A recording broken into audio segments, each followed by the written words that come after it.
Now I've got to think about the back of the spice rack, and I've got these two pieces left over, if you remember, from when I messed up the filming on cutting the lap and housing joints right at the beginning when we're doing the carcass. So I'm going to use these bits. They're pre-planed and it'll save me a bit of work. They have got nasty nail holes in, but I think I can hide those behind the drawer cavities. If I'm really careful, they just about go behind this shelf here, and that will save me a bit of filling and messing about. So that's what I'll do with those two bits. And then the remaining bit, I've only got one piece of this material left from the pallet. I've got a nasty split that I glued up semi-successfully, which I could use at a pinch. This end isn't great either.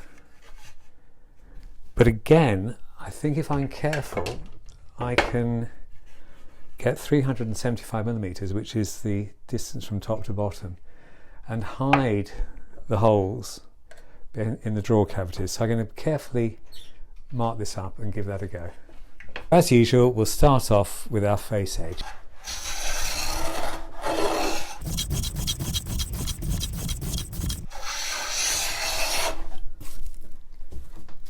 Just check that for square. Pretty good.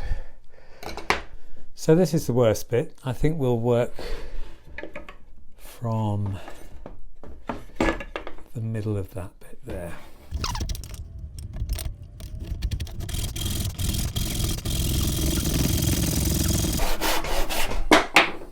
Looks better already. 377. That's fine. Why 377? Because the carcass is 375 and I want to plane off about a millimetre either end.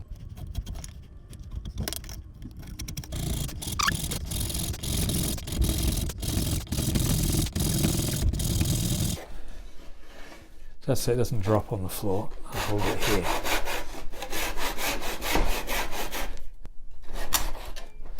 Good. And now I could make some choices, because I could either have these holes or these holes. These are worse.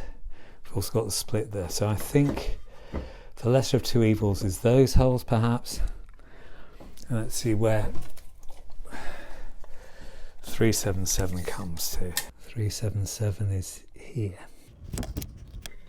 Better. Check it. 377, spot on.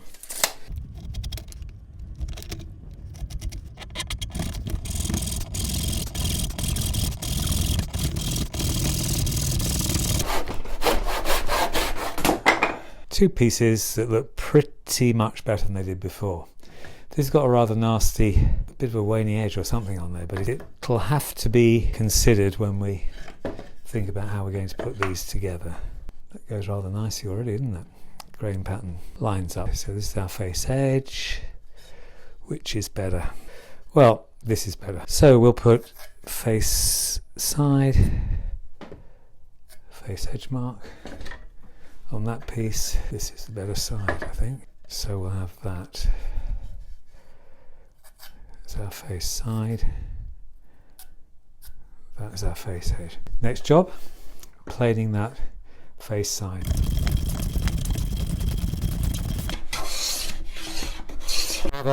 A lot of this 6mm MDF. It's a bit of a cheat, isn't it?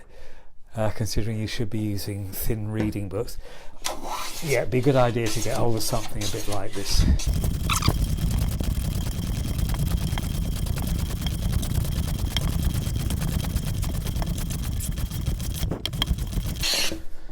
Oh, I think that'll do for the moment. We've got a nice surface on there. Leave that to one side for the moment.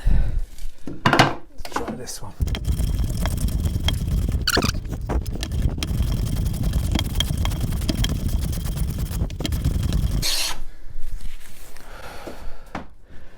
And again, that is as far as we need go for the moment with that, I think. I sorted the 4 bits of wood I'm going to use for the back of the spice rack out, and I've sort of matched the grain so that it's symmetrical. I've also got the holes at the bottom of the spice rack so that they're covered by the drawer cavity, so the bit that you're going to see is going to be blemish free. All I've got to do now is to plane some edges on these pieces so that they absolutely go together without a gap. I've marked all the pieces that are going to make up my back panel, A, B, C and D. Before I start working on the edges, I'm going to get rid of any imperfections, any pencil marks on the face side, and I've transferred the D to the end grain so that I don't have to have it on this bit.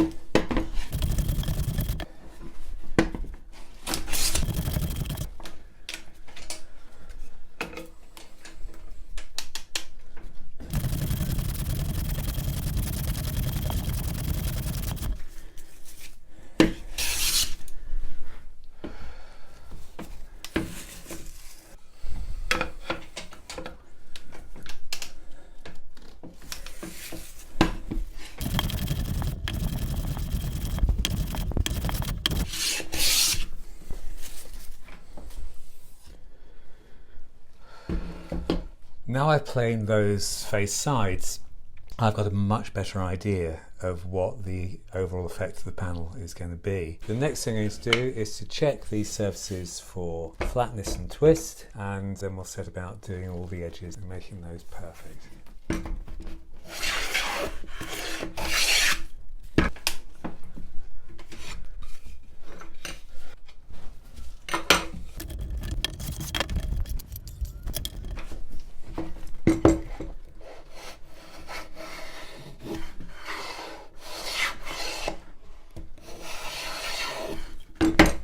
I found the average width for all the pieces I'm going to use for the back panel, and I've found that to be 78 in my case. So I've marked up that width on all the pieces so that I can plane a nice accurate edge onto all of them so that they go together. I then have decided that the thickness for these should be 8mm. Anything wider than that is going to look a bit like a tree trunk stuck to the back of the spice rack. So that you don't get bored to tears, you've seen enough of me doing planing to last your lifetime, I should think. Probably I'll just do one of these in front of you, and then the other three I'll do in the privacy of my own oxygen tent or whatever I need.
So there we have it.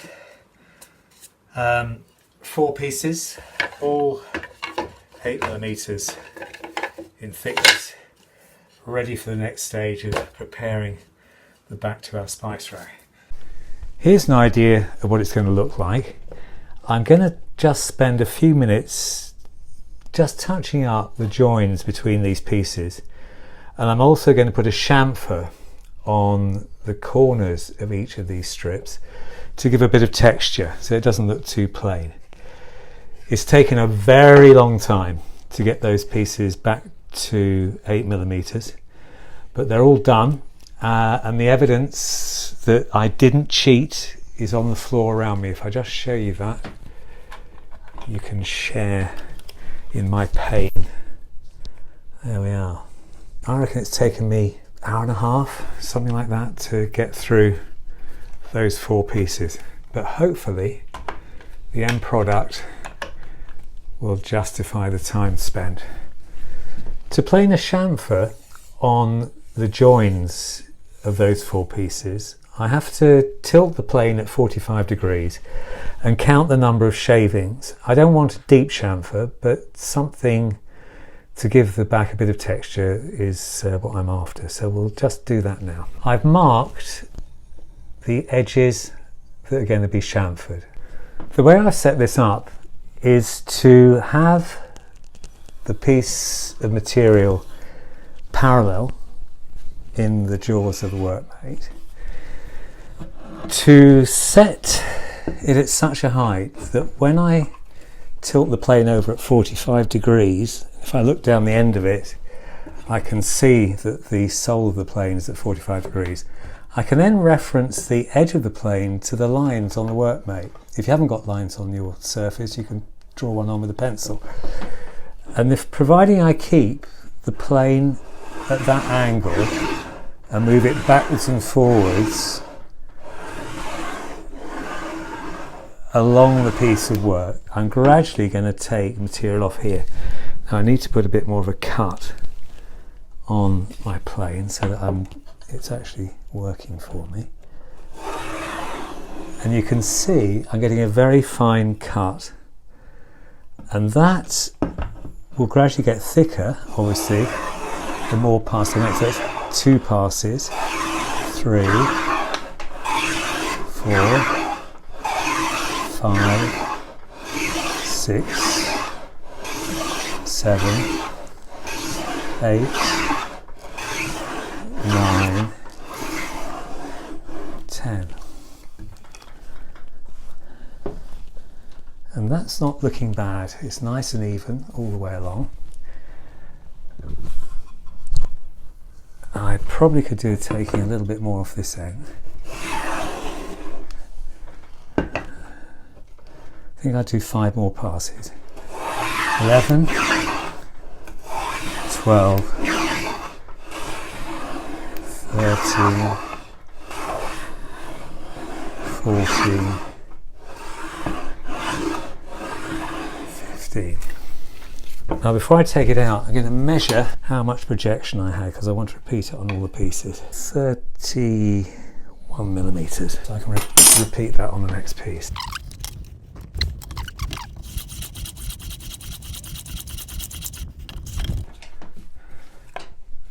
So there we have it. Chamfer's done, and the effect that I was after.